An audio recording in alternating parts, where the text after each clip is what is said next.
Roy Suryo memang lihai. Beberapa cuplikan-cuplikan video ini akan kita analisis. Oleh karena itu, tonton video berikut ini hingga selesai sampai kita bisa menganalisisnya dengan cermat kelihaian dari seorang Roy Suryo.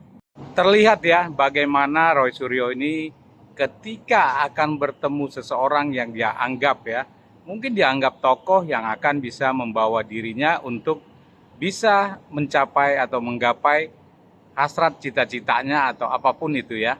Terlihat ketika bertemu dengan Mas Gibran Rakabuming Raka ya dalam sebuah acara.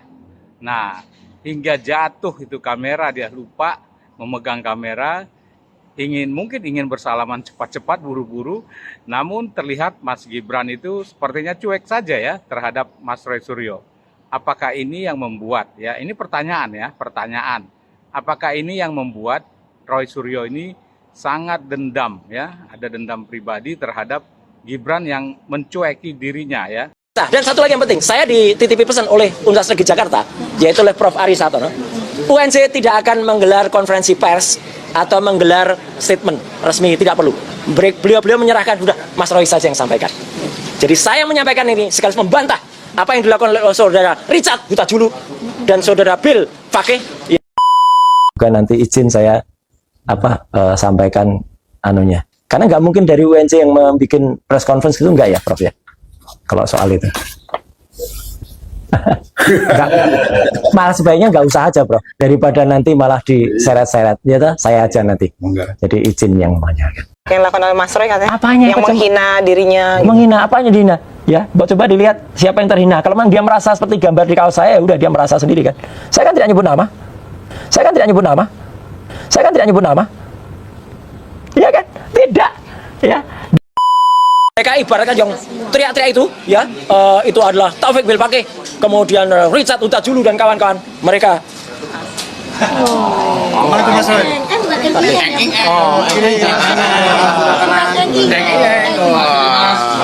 Agak kurang Mas.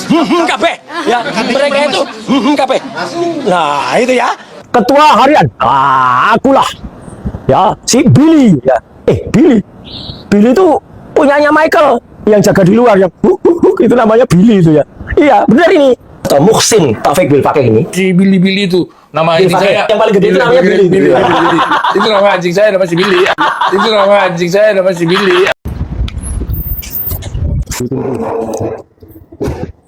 Ini cuma satu kok. Iya. Yang aslinya? Nah, itu kan kebakaran. Ini aja sudah maksimal bisa tak selamatin, Mbak, ketika rumah kebakaran. Nah, nanti saya ini ya Pak, boleh ini dibuatkan. Nanti Bapak yang surat pernyataan ini sama originalitas, nanti saya tempeli pakai materai asli. Bapak tanda tangan bahasa siap. Tanda tangan enggak? Iya, formnya itu, iya. Nah, satu paket itu yang saya kasih Bapak. Nah, ya itu. Nah, ya itu yang kebakar di kamar, tinggal ini, Bu. Iya. Untung masih ada ini. Iya. Intinya moga-moga nggak ada masalah ya, Mbak ya. Ada orang yang ngeributin soalnya kurang kerjaan itu. Yang jelas Mas Roy Suryo menyampaikan bahwa dokumen yang lain itu terbakar. Jadi hanya itu yang bisa dia selamatkannya. Rumah Mas Roy Suryo terbakar. Ini rumah kapan? Kejadiannya kapan rumahnya Mas Roy Suryo ini kebakaran ya. Dan ini menarik ya untuk mencoba untuk melakukan verifikasi ya bahwa kapan ya kejadian itu, di mana ya, dan seterusnya ya, itu nanti coba kita dalami. Jadi kalau kita lihat perjalanan studi Mas Roy Suryo ini memang agak membingungkan kita, tetapi sekali lagi ranah itu pasti bisa dijawab oleh Mas Roy Suryo dan UNJ. Nah, tinggal bagaimana ya, jangan sampai nanti data kebakarannya Mas Roy Suryo ini justru menjadi pintu baru untuk orang kemudian menelisik kapan tempat di mana dokumen yang Mas Roy Suryo sebutkan kebakaran itu disimpan. Apakah di rumah yang mana, rumah yang baru atau rumah yang lama, tahun berapa ya. Itu menjadi sesuatu tanda tanya besar ya. Mengapa yang lain terbakar, mengapa yang satu utuh? Apakah itu disimpan secara terpisah atau apa? Kita tidak pernah tahu ya. Yang jelas ini menjadi hal yang menarik untuk kemudian kita bisa ikuti, tidak dalam rangka untuk menyudutkan Mas Roy Suryo, tetapi memastikan bahwa Mas Roy Suryo memang betul-betul ya menempuh suatu proses pendidikan yang baik, yang utuh, yang legal. Ya, sebab kalau itu tidak terjadi secara moral, maka secara moral pula gugurlah sebenarnya upaya untuk mempertanyakan tentang riwayat pendidikan Pak Jokowi atau siapapun ya di negeri ini ya. Assalamualaikum. Pak. Terima kasih.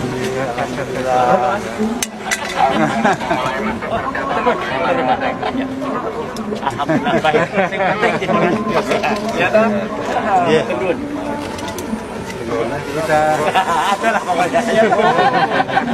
Gibran kita nanti menaiki mobil ini, Bung Karno, depan di belakang Pak Bayu itu saya sebelah, nanti supirnya ketua umum kita, nanti Pak Anton yang pemilik mobilnya. Mungkin kita untuk sama-sama seperti ayah waktu itu. Ayah naik yang belakang itu. Terlihat ya bagaimana Roy Suryo ini ketika akan bertemu seseorang yang dia anggap ya, mungkin dianggap tokoh yang akan bisa membawa dirinya untuk bisa mencapai atau menggapai hasrat cita-citanya atau apapun itu ya. Terlihat ketika bertemu dengan Mas Gibran Rakabuming Raka ya dalam sebuah acara. Nah, hingga jatuh itu kamera, dia lupa memegang kamera. Mungkin ingin bersalaman cepat-cepat, buru-buru, namun terlihat Mas Gibran itu sepertinya cuek saja ya terhadap Mas Roy Suryo. Apakah ini yang membuat ya? Ini pertanyaan ya, pertanyaan. Apakah ini yang membuat Roy Suryo ini sangat dendam ya? Ada dendam pribadi terhadap Gibran yang mencueki dirinya ya. Kami tidak tahu ya. Ini hanya pertanyaan ya, bukan sebuah tuduhan, tapi pertanyaan. Nah, begitu juga dengan hal-hal lain yang dalam video cuplikan-cuplikan sebelumnya terlihat ya bagaimana Roy Suryo ini meyakinkan orang ya dengan berbagai cara ya, dengan cara-cara ya tadi kelihayannya. Tetapi dia lupa ya bahwa itu semua terekam. Padahal apa yang dia ucapkan berbeda dengan apa yang sebelumnya dia lakukan. Nah, ini adalah menggambarkan ya bagaimana karakter sosok seorang Roy Suryo ini ya. Jadi kalau teman-teman ingin menyimpulkan silahkan ya. Jadi menurut kami ya beliau ini adalah seseorang yang memiliki karakter yang lihai ya. Lihai itu bisa positif, bisa negatif. Ya silakan itu teman-teman yang menilainya. Kami tidak menyimpulkan ya. Tetapi kami mengatakan ini lihai ya. Kalau teman yang lain seperti Dr. Bonatua Silalahi mengatakan dia ini peneliti yang tidak beretika. Sementara Faisal Assegaf mengatakan dia ini peneliti gadungan ya. Jadi itu menurut mereka ya, bukan menurut kami. Kalau kami mengatakan lihai tadi, lihai dalam arti bisa positif, bisa negatif. Karena bisa memanfaatkan situasi, menarik-narik orang lain ikut dalam apa yang dia inginkan. Nah, inilah sifat-sifat atau karakternya. Jadi bisa positif juga, bisa negatif ya. Jadi silahkan saja. Yang pasti kami mengatakan ini gambarannya ya. Silahkan teman-teman bisa memahaminya dan menyimpulkannya apakah sebenarnya beliau ini hanya untuk kepentingan pribadinya melakukan ini semua ya. Apa yang dia suarakan itu. Padahal ya sekarang kan agak terjebak dengan gelarnya sendiri yang diperoleh dengan kalau tanda kutip itu curang ya, curang dalam arti menutupi bahwa dia sebenarnya harusnya 2023 Mei itu drop out ya karena telah terpidana yang berkekuatan hukum tetap dari peradilan Mahkamah Agung yang melanggar peraturan rektor nomor 5 tahun 2022 serta peraturan rektor nomor 13 tahun 2020. Sehingga seharusnya drop out. Tetapi dengan cara-cara yang lihai masih dicobanya ya. Dia masih mencoba dengan cara-cara lihainya untuk lolos dari hal tersebut. Tetapi kita lihat saja nanti.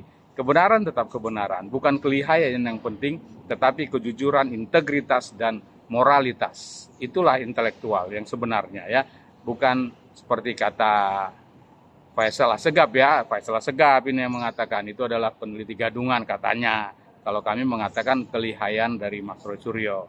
Semoga bisa membuat pikiran-pikiran teman-teman semakin cerdas dan beretika serta meningkatkan kejujuran. Salam integritas, salam akademika.